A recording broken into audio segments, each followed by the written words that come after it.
Assalamualaikum warahmatullahi wabarakatuh. Perkenalkan, saya Rahmana Azara. Di sini saya akan mempresentasikan mengenai PowerPoint saya yang berjudul lingkungan dan lembaga pendidikan. Adapun PowerPoint ini saya buat guna memenuhi tugas dari mata kuliah pengantar ilmu pendidikan yang diampu oleh Bapak dosen Dr. Haji Hendra Wijaya SAG MPDI, dan saya mahasiswi dari program studi pendidikan guru sekolah dasar Fakultas Pendidikan dan Ilmu Pendidikan Universitas PGRI Palembang. Adapun yang akan kita bahas di sini yang pertama yaitu pengertian lingkungan dan lembaga pendidikan, yang kedua bentuk-bentuk lingkungan pendidikan, dan yang ketiga bentuk-bentuk lembaga pendidikan. Yang pertama, pengertian lingkungan dan lembaga pendidikan. Pengertian lingkungan pendidikan. Lingkungan pendidikan adalah segala sesuatu yang ada di sekitar manusia, baik berupa benda mati, makhluk hidup, ataupun peristiwa-peristiwa yang terjadi, termasuk kondisi masyarakat, terutama yang dapat memberikan pengaruh kuat kepada individu, seperti lingkungan tempat pendidikan berlangsung dan lingkungan tempat anak bergaul. Lingkungan ini kemudian secara khusus disebut sebagai lembaga pendidikan sesuai dengan jenis dan tanggung jawab yang secara khusus menjadi bagian dari karakter lembaga tersebut. Pengertian lembaga pendidikan.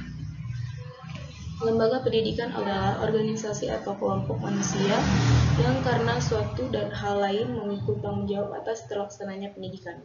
Badan pendidikan itu bertugas memberi pendidikan kepada si terdidik. Secara umum, fungsi lembaga-lembaga pendidikan adalah menciptakan situasi yang memungkinkan proses pendidikan dapat berlangsung sesuai tugas yang dibebankan kepadanya karena situasi lembaga pendidikan harus berbeda dengan situasi lembaga lain. Yang kedua, bentuk-bentuk lingkungan pendidikan. Yang pertama, pendidikan dalam lingkungan keluarga.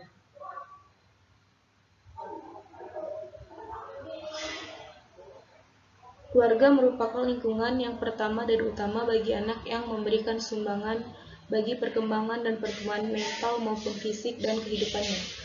Keluarga sebagai lembaga pendidikan mempunyai peranan penting dalam membentuk generasi muda. Keluarga disebut pula sebagai lembaga pendidikan informal. Pendidikan informal adalah kegiatan pendidikan yang tidak diorganisasikan secara struktural dan tidak mengenal sama sekali penjenjangan kronologis menurut tingkatan umum maupun tingkatan keterampilan dan pengetahuan. Adapun fungsi keluarga yaitu yang pertama fungsi edukasi, fungsi sosialisasi, fungsi proteksi, fungsi afeksi, fungsi religius, fungsi ekonomi, fungsi rekreasi, fungsi biologis. Yang kedua, lingkungan pendidikan sekolah. Sekolah memegang peranan penting dalam pendidikan karena pengaruhnya besar sekali pada jiwa anak. Karena itu, di samping keluarga sebagai pusat pendidikan, sekolah pun mempunyai fungsi sebagai pusat pendidikan untuk pembentukan kepribadian anak. Karena sekolah tersebut sengaja disediakan khusus untuk pendidikan yang sekaligus berfungsi melanjutkan pendidikan keluarga dengan guru sebagai ganti orang tuanya yang harus ditaati.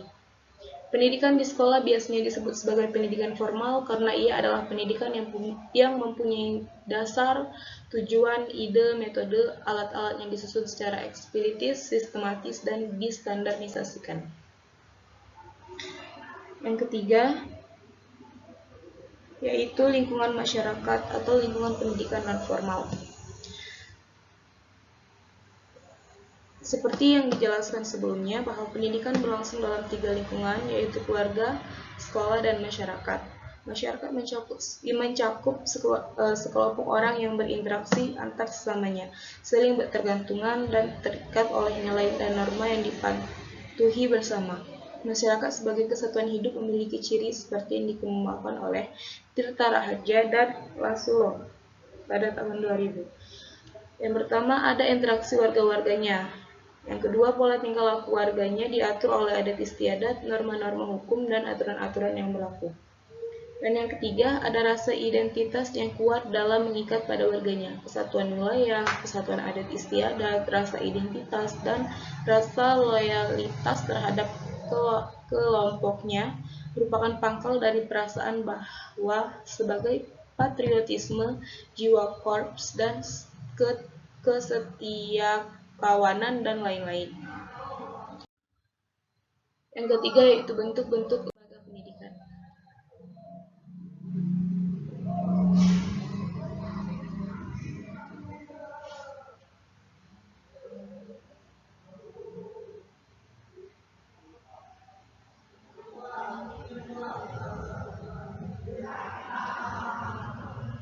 Yang pertama, lembaga pendidikan formal.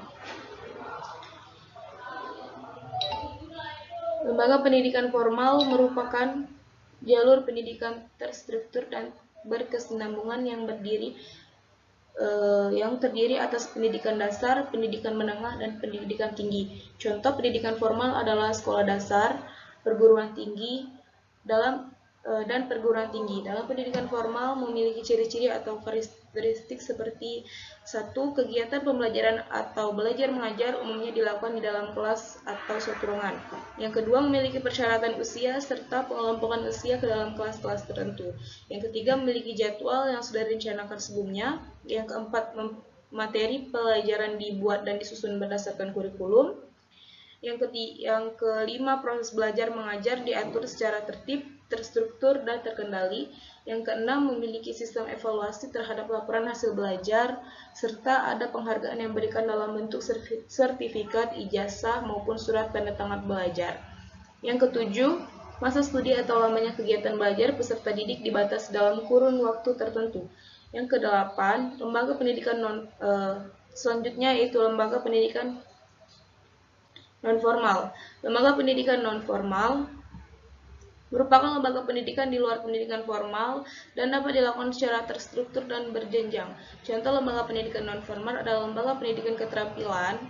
Lembaga pendidikan non-formal memiliki ciri-ciri diantaranya. Yang pertama, memiliki waktu belajar yang lebih singkat dibandingkan dengan pendidikan formal. Yang kedua, program dan kegiatan pendidikan disesuaikan dengan tuntutan pemenuhan kebutuhan belajar yang cenderung bersifat mendesak.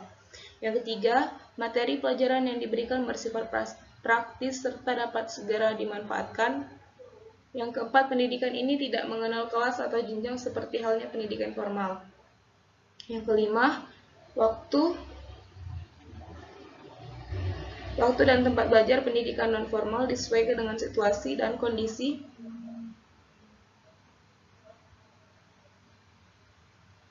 peserta didik serta lingkungannya. Tujuan adanya pendidikan non-formal ini adalah untuk menaikkan status sosial ataupun penciptaan pekerjaan. Pendidikan informal. Pendidikan informal merupakan jenis pendidikan yang dilakukan dalam lingkungan keluarga serta lingkungan sekitar. Contoh pendidikan informal ini ialah sosialisasi oleh orang tua kepada anak dalam lingkup keluarga. Pendidikan informal memiliki ciri-ciri diantaranya, pertama, pendidikan ini bersifat tidak mengikat ruang dan waktu. Yang kedua, objeknya tidak formal seperti guru, namun cukup berupa anggota keluarga. Yang ketiga, tidak menggunakan metode tertentu dalam kegiatan belajarnya seperti halnya yang ada dalam dunia pendidikan formal. Yang keenam, peran dan fungsi pendidikan informal ini. Yang pertama, untuk mempersiapkan anggota masyarakat agar bisa mencari nafkah. Artinya lembaga pendidikan formal atau non-formal membekali keterampilan secara peserta didik agar mampu mencari nafkah dan memenuhi kebutuhan hidup.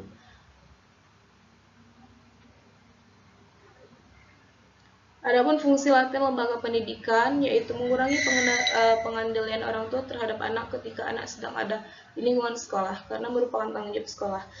Yang kedua, mengajarkan anak peserta didik untuk dapat bersikap kritis dan berpikir secara positif.